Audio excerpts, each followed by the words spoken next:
It's nicer. So you finally got to fly. Yes, I did. Well, you had the chance. Twice I've turned down the Blue Angels. Twice. And after seeing the next tape, I am so happy.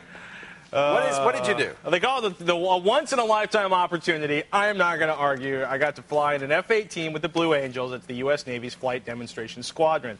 They do hundreds of shows every year for air shows all around the country. Is there technology behind this? I don't care. I double-timed it down Yes, to the Naval there is. Airfield in El Centro, California to catch my flight. Let's see what happened.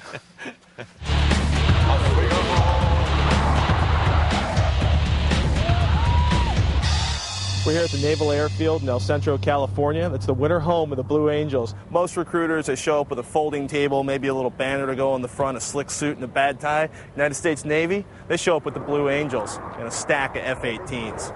I'm lucky enough to get a chance to fly on one of the Blue Angels jets, but first, a little briefing. My name's Sean Connolly. Been in the Navy for just under 6 years. Your pilot today is going to be Lieutenant Craig Olson. Got 3 ground rules. Number 1, don't touch anything, okay? Lots of things in there that hurt you. Number 2 is don't take anything in there except what I give you. Number 3 is have fun. Tell people it's a once-in-a-lifetime opportunity. Sit down in there, kick your feet out in front of you as far as you can go. Go ahead and feel the rudder pedals. Directly in front of you is a number pad, like off your telephone keypad. That's our up-front control. It's the radios between the aircraft and the tower. On the left-hand side, going to have the heads-up display. Everything 7 sees through the glass window in the front there. You're going to see in the back. A couple things you might want to pay attention to is airspeed. Okay. And altitude. And altitude over here. The primary thing that I like to point out, though, is your G monitor down here. Some of the effects on your body, you're going to feel some things that you probably never felt. Best thing I can relate it to is a roller coaster ride, and then multiply that by 100. It's going to be great. Do like you're doing a crunch, and you're going to say hook. It's H-O, breathe out, okay, breathe in. Got it? Got it. Okay.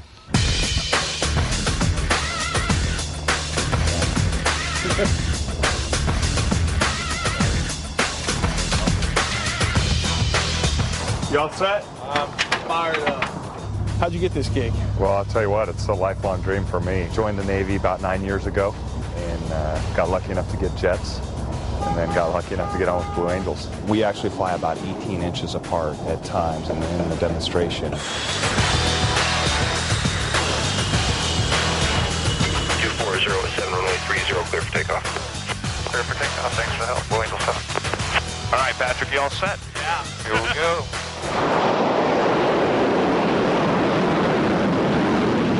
We all set? Oh, yeah. Ready, hit it.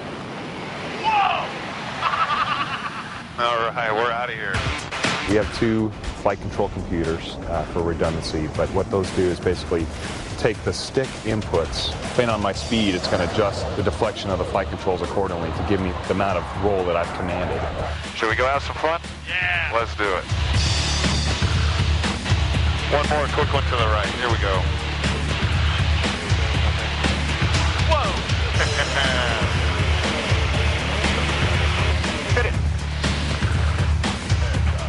You can't tell the physical labor that's involved with the flying by just sitting here and watching it until you get in the jet and you realize, wow, that, you know, when they pull the G's across, that's a lot of work. How we doing? A lot of G there, huh?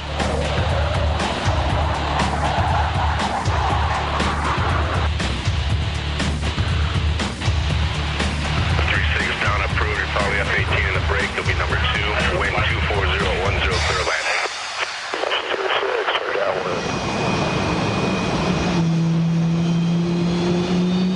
Home sweet home.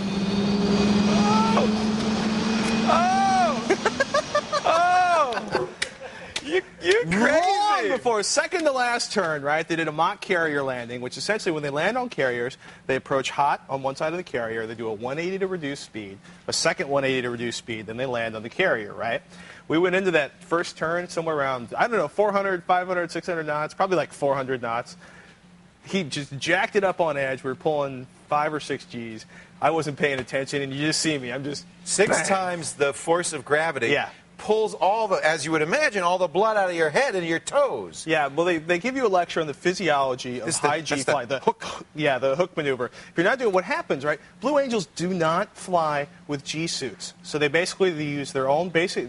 One, they're in really great physical shape. Yeah. These guys live for cardiovascular exercise, and two, because they don't wear G suits because the G suit physically moves, right? The G suit will squeeze your body to push the blood up into your head. Keeps you from passing out. Exactly. What happens, and it's really an unsettling experience, is first the blood basically, as the blood starts to drain out of your skull, right? First your vision gets a little brown and gray, and then it tunnels, and then it goes black.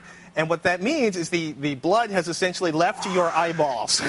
And if you do that hook maneuver, you should have been doing that hook maneuver harder. That's to squeeze your muscles. Yeah, to keep the blood. you have everything clenched, so and you're going hook to pump the blood back into your skull. Didn't work. On that you last actually one. Passed out. Actually passed out. Can we see that again? Do we have a? No, let's not see that again. I believe we have a little clip No, of because that. it actually causes me pain. All right, that's minus 1G inverted flight. Okay, that was the first Your one. pumps on. That wasn't too bad. Yeah. That wasn't too bad. That was fun. Yeah, he basically did a loop and then we have another one. You're just loving this, aren't you? I am.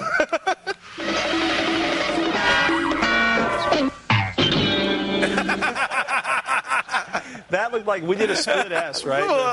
One of my favorite designs. So much fun. There's two 18,000 horsepower GE engines in the back of these planes, right? So we come across, we're above Glamis, which is the dunes east of El Centro, California, where the Naval Airfield was. We come in at over like 600 knots. He just pulls the stick back, does an Immelman, and suddenly we've gone from 500 feet to 16,500 feet. You were telling me they're taking their horizontal acceleration and turning it into... Yeah, that wasn't too bad. The one you just saw was a split S, and I was just at the end of that trying to figure out what day it was. I want to thank very much Navy Lieutenant Craig Olson for taking me on quite the ride. Petty Officer Second Class, who tried so hard, Sean Conley did, to keep me from passing out, although I did make it through 7.1 Gs without passing out. Lieutenant Olson, oh boy, you worked me. And Lieutenant Michael Blankenship for setting me up with a ride on this $29 million beast. $29 million? Yeah. Wow. How much fuel did you use? About 8,000 pounds. That's a lot. About a 41-minute flight. All right. Additional video footage and some stuff So I wrote cool. about it up at thescreensavers.com. Very cool. Don't go anywhere. Brett Larson stops by. He's going to show us how to hack an airplane.